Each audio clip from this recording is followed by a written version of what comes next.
So JARET MARTINO, writer, director, actor. Donna, Stronger Than Pretty is a film that I've been seeing advertised that came out 2020 or 2021. But JARET, tell me a little bit more about who you are, what you do, what you've been up to. Tell me more about Donna. Tell me more about you. Sure, yeah. So Donna, Stronger Than Pretty came out in the United States on February 23rd of 2021. And then we just had the international release. So we added 64 new countries on July 23rd. Okay. And Donna is my mom. So it's her story. It's a women's empowerment story and the escape of domestic violence and making a life for yourself and 3 children, herself. But it's really everybody's story because it's a woman's journey of finding her voice and accomplishing that, being the hero to her own story. It wasn't made to demonize men, but you know, statistically, domestic violence, verbal, emotional, physical, and financial abuse does predominantly happen to women. That said, we've had plenty of men reach out that have found themselves in abusive situations as well. I mean, this is obviously a worldwide issue that's been around for forever.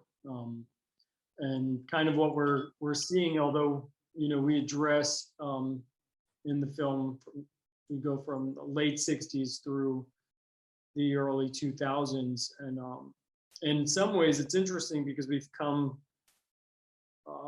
far in some respects, but in other ways, we're very much still in the same pattern and cycle. And that's really what the film's about, breaking patterns, cycles, not feeding into stereotypes and stigmas. Yeah. So yeah, I started as an actor as a kid, and then I started producing and directing about 8 years ago now. I was going to James Franco's Playhouse West, and they encouraged us to make our own content. And then, yeah, here I am 24 projects later, and I have a production company, a distribution company, and we run 2 film festivals. Wow. No. So it's been busy. yeah, I mean, and what stood out to me is as far as women empowerment, what stood out for me in the title was Stronger Than Pretty. Yeah. Tell me what that means. Tell me what you're trying to get across with Stronger Than Pretty. Yeah, my mom was a very beautiful woman, and she, you know, was put in the category and looked at a certain way. I remember one time she wanted to be a flag girl before she got her education. And, what's a flag girl? For construction, like you know, in road construction. Okay. It was a union job, and she, you know, she wanted to do that. It was a part of the early part of her journey of becoming independent. After she escaped the environment when I was a little kid, and you know, just scenarios like that and situations that as a woman, especially in that time, it was laughable, you know, for a woman to even to apply for a job like that. So construction job, right? Yeah, I mean, even though she wasn't, you know, jackhammering roads, right? It was still like, oh, well, this isn't a place for a woman. Mm-hmm. So in that way, we've obviously come with union laws, and I mean, employment laws. We've made a little headway, but yeah, I mean, that's just the conditioning and the patterns that I was talking about as far as how women are viewed, and I really was attuned to my mom and like what she went through, and watching her, because to me she was always the strongest person, but people kind of used her, the femininity and the beauty and all of that as a way to attack her and keep her down. Yeah.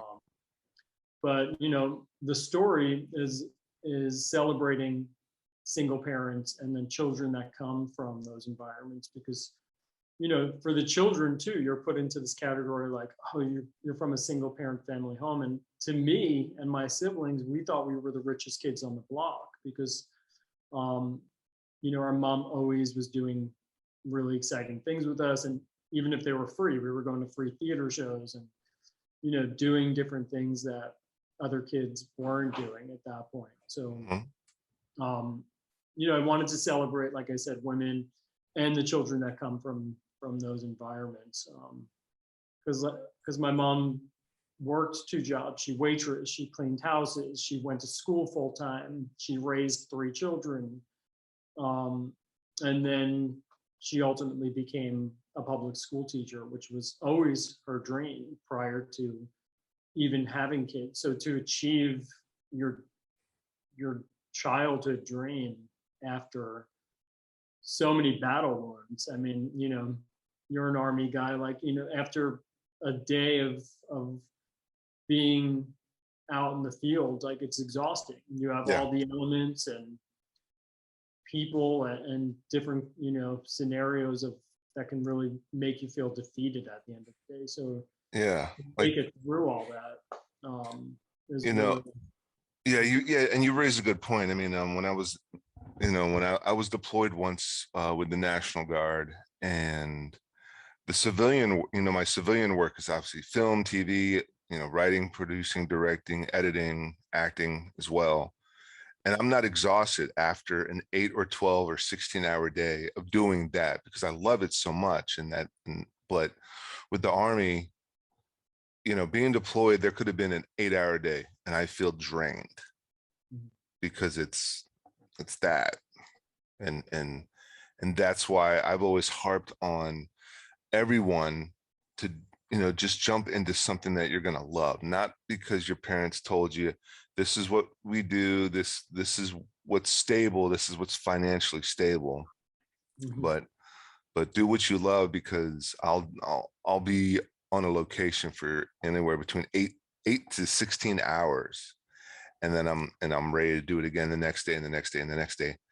But then there's some work that's just draining because I'm not enjoying it,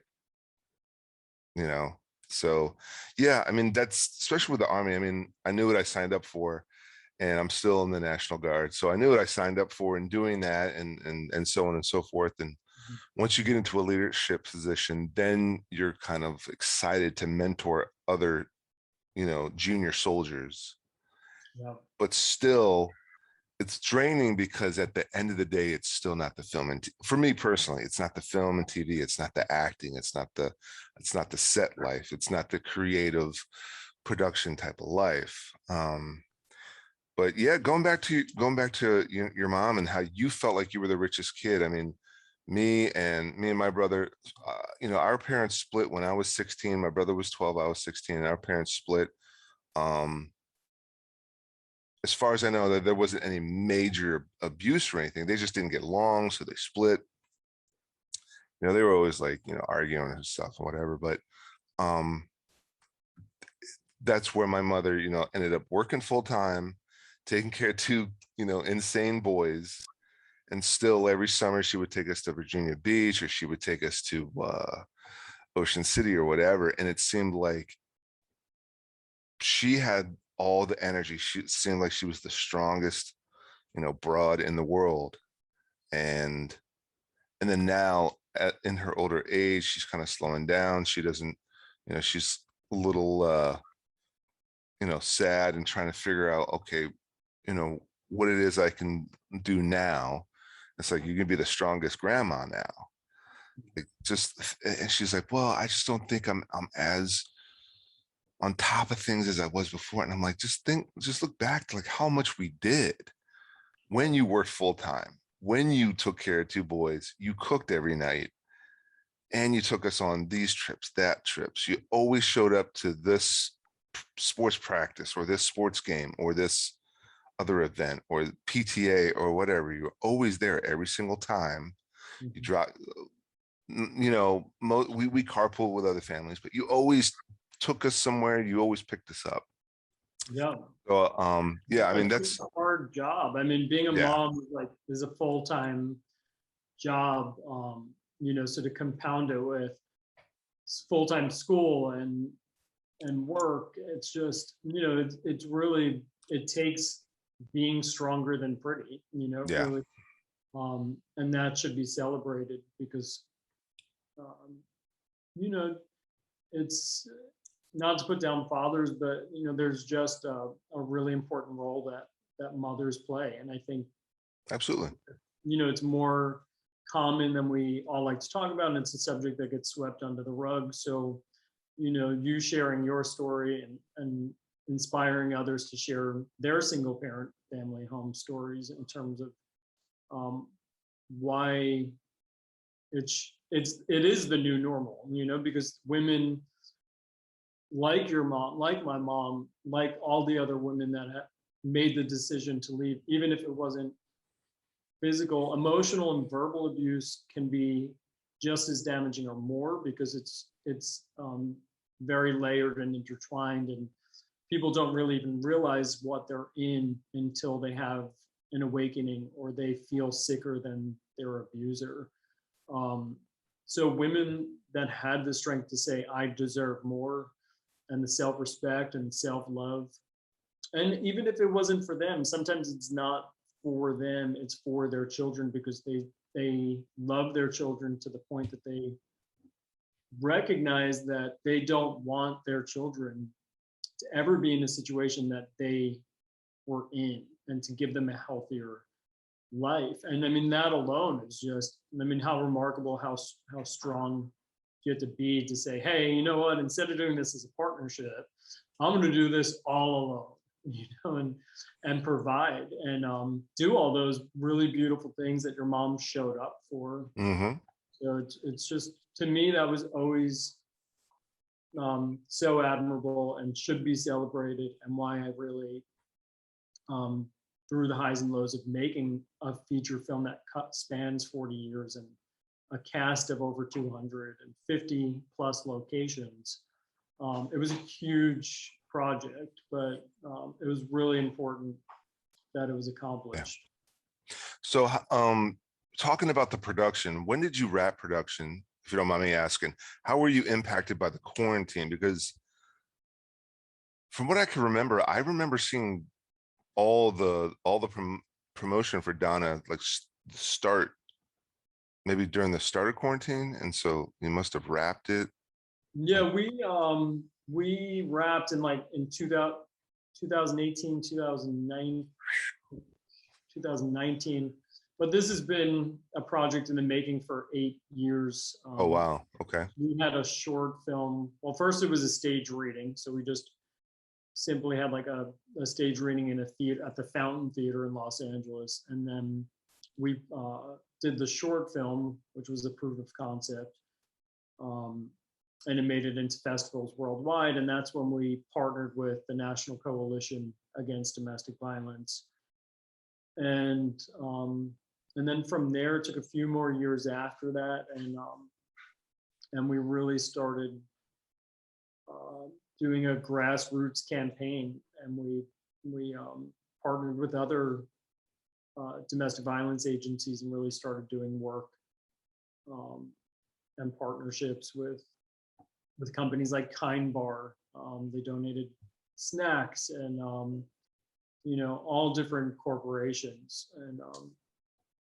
and then we just released, I through Gravitas for the United States, like I said, February 23rd, and then under my umbrella, Love Wins Productions, we did the additional 64 countries on July 23rd. Wow. I mean, that's so. How else would you say? How else would you say you were impacted by the quarantine? As far as this film goes, We weren't really, thankfully, because the streaming market is stronger than ever. The theaters closed. We did have a theatrical release, but it was virtual. We did theatrical through Lemley Theater in Los Angeles, and then we were it was the right timing for us to release streaming wise, because everyone was sitting home Absolutely. watching film. So and we're everywhere you can buy and rent movies. So every streaming platform has Donna Stronger Than Pretty available. iTunes, Amazon, Apple TV, Fandango, Tubi, Vimeo, anywhere you could think of that, and any platform that anyone uses to stream film, we're up on. Awesome. Well, I'm gonna be sure to check it out tonight on Tubi. So have you been back on set? I mean, we were talking offline. We actually had to reschedule our podcast, last week because you had an audition. So that's I mean, it's outstanding. It's fantastic to hear people are back on set. How are you back on set? What have you been doing aside for that one audition? Any other auditions? Yeah, I just popped back in like as an actor because producing and directing really took over my life, and the film festival. So luckily I have a supportive team that helps me run and navigate all that. So I'm able to get back to my passion, which I know my mom, she always supported me doing that. So I know she's happy that I'm back to that. And I went out for New Amsterdam for the third time, and then Avi Kaufman called me in for a feature film she's doing. So just really getting back to it, but it feels good to just audition at this point. But yeah, I always update like anything that's coming up. So I might have a shoot in September, we shall see. Outstanding. Yeah, I mean, it's just great that us creatives, actors, filmmakers, what have you, are back on set, back in the field, back on location. The Army. I mean, listen, you've been on a film set. If you've been on a film set, you kind of know the majority of the Army. It's hurry up and wait. Yeah. It's dealing with insubordination and hotheads and ego heads. Oh yeah, well, there's a lot of ego in this industry. Just do what I tell. There's a lot of ego in the Army, and it's like, listen, I've seen it on set and I've seen it in the Army. So I'm a staff sergeant, and I'll have sergeants and specialists under me, and if something doesn't go their way, a couple of days later, you see them chumming up with captains and majors and sergeant majors, and it's like, that's not going to help. You can go to them and you can complain all day long, and the second they come to me, I'm going to tell them exactly what happened. You can chum up with them, you can try to rub shoulders with 6 ranks above you. It's not going to help. When you always got like on sets, you always got like set dressers that think they don't have to answer to the AD, so they're going to just jump straight to the producer and director. And I'm like, all right, you can do that.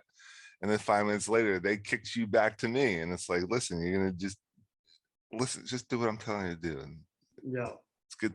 Come on, I'm gonna make my day regardless of whether you like it or not.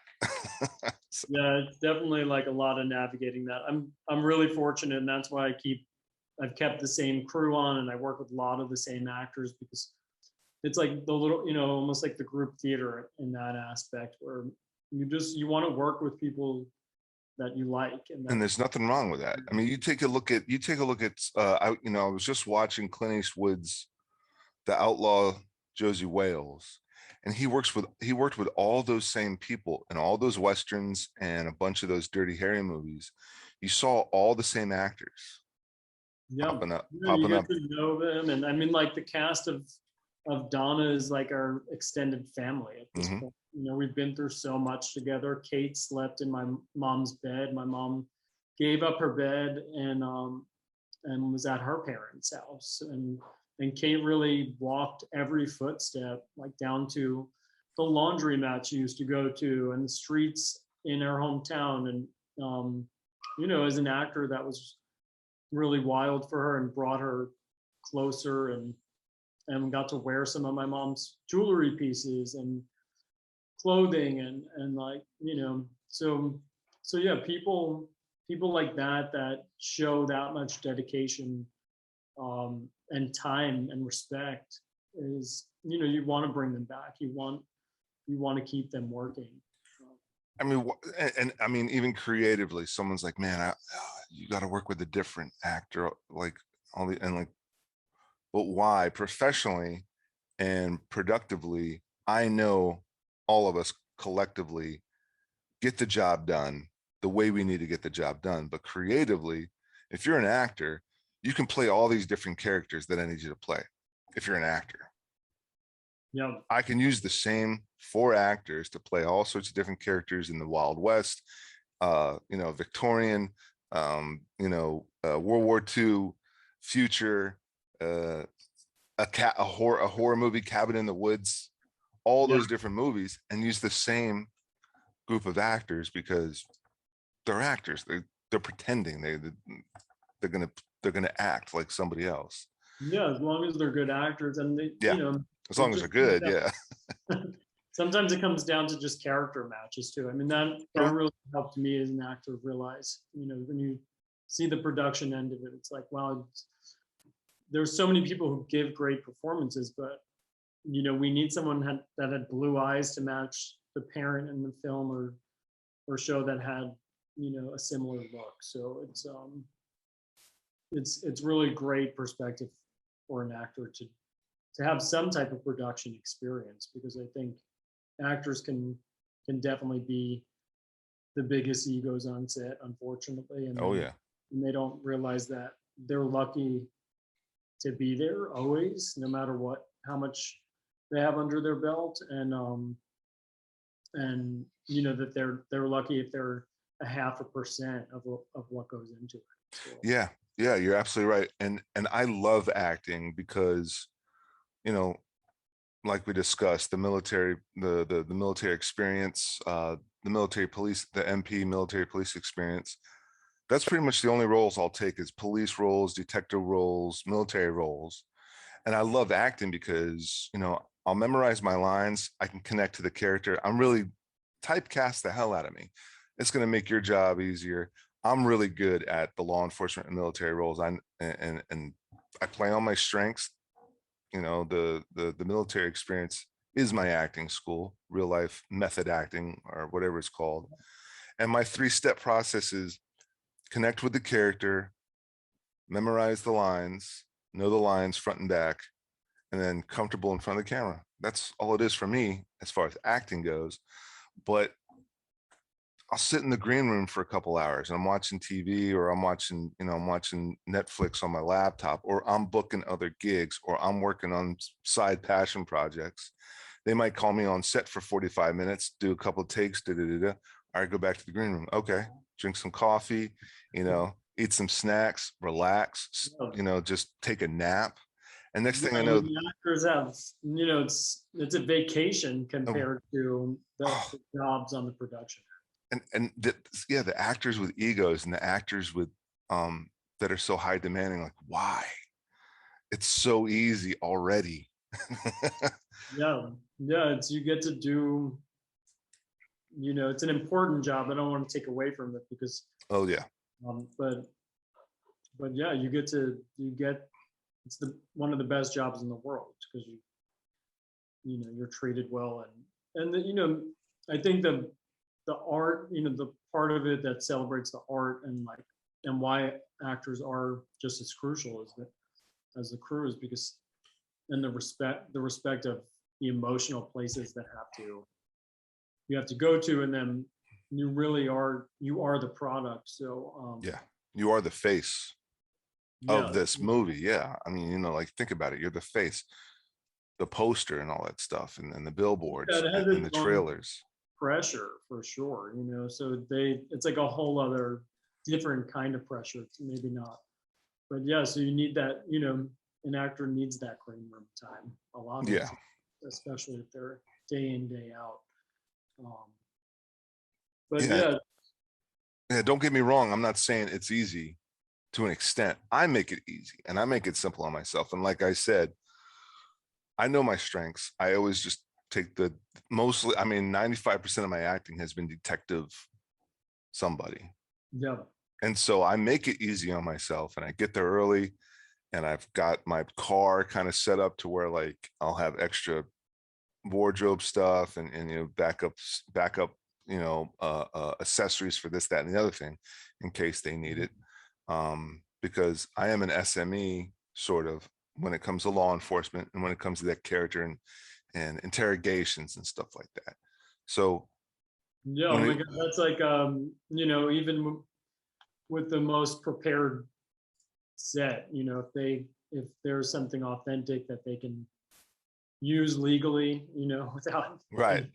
without any copyright or whatever, any worries about logos and all that, it's Mhm. definitely, that's an asset, of course, to have someone and bring that authenticity.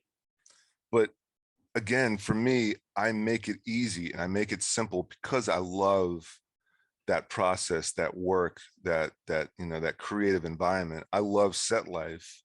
I'm doing what I love, being on a film, whether it's in front or behind the camera.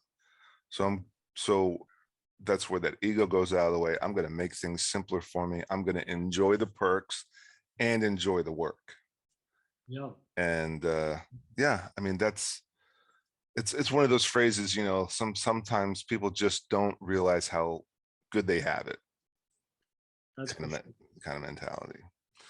Well, back to Donna, Stronger Than Pretty, back to your acting, your production company. What's next on the agenda? What's the next set of plans? What's next on the agenda? What's the next set of goals for JARET Martino? Yeah. Well, the production company has a few projects on the slate in development, pre-production, and something in post.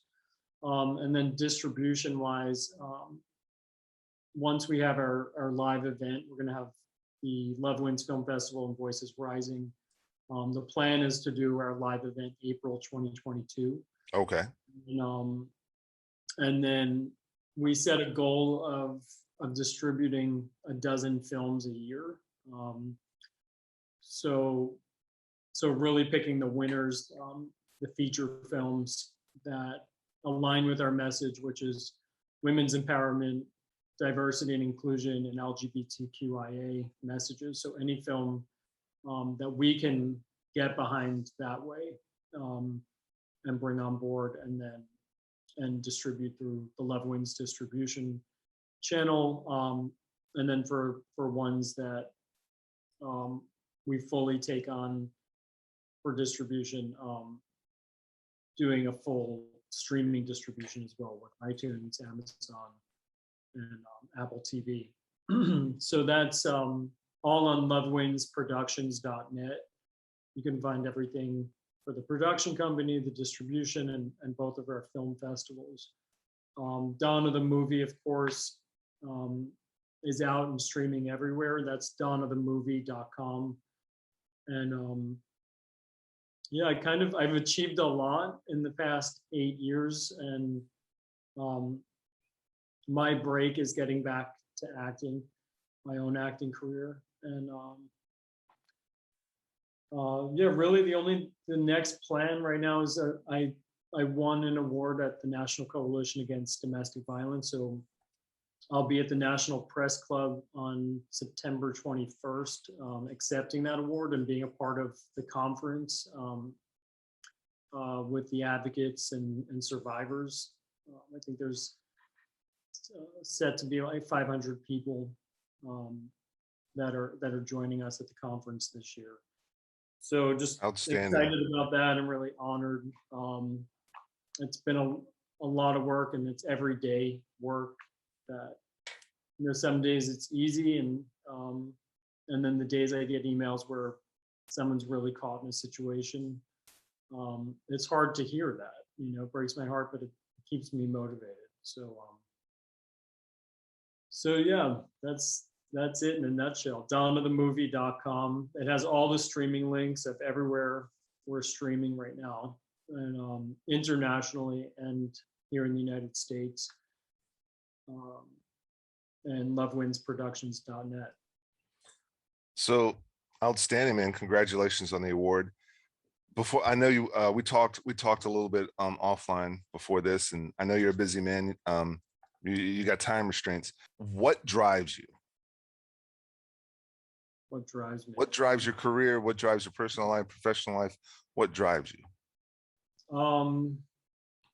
creating change, you know, that always is the mission of the company, is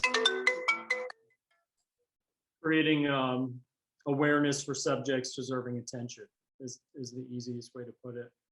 Okay.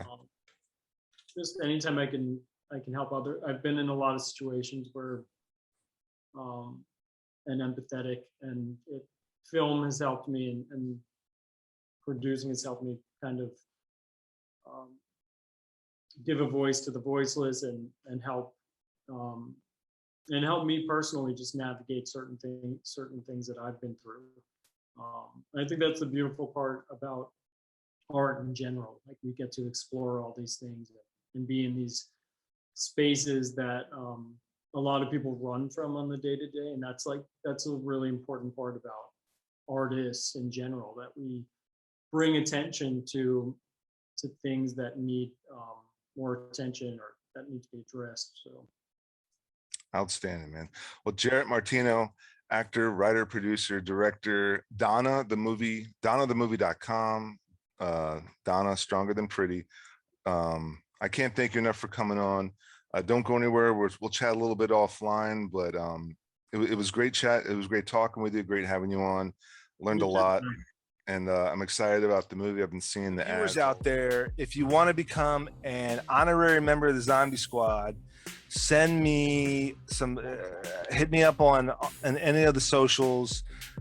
Send me the name that you want to be credited as a honorary member of Zombie Squad. Send me your favorite 1 or 2 profile pictures, avatars, what have you, your profile pictures on Instagram, Facebook, whatever, and we can squad you up. I will make you an honorary member of the Zombie Squad, and I'll design all this stuff. I'll design a t-shirt, I'll design your logo, your whole Zombie Squad kind of profile, if you want to be an honorary member of Zombie Squad, and give you the options to buy a t-shirt, to buy a phone case, to buy a pillow, to buy a tapestry, to buy a hoodie, to whatever the hell you want. But if you want to be an honorary member of the Zombie Squad, let me know. And but you got to they got to put in the work, though. All they have to do is send me 1 or 2 of their profile pics, and they'll be an honorary member of the Zombie Squad.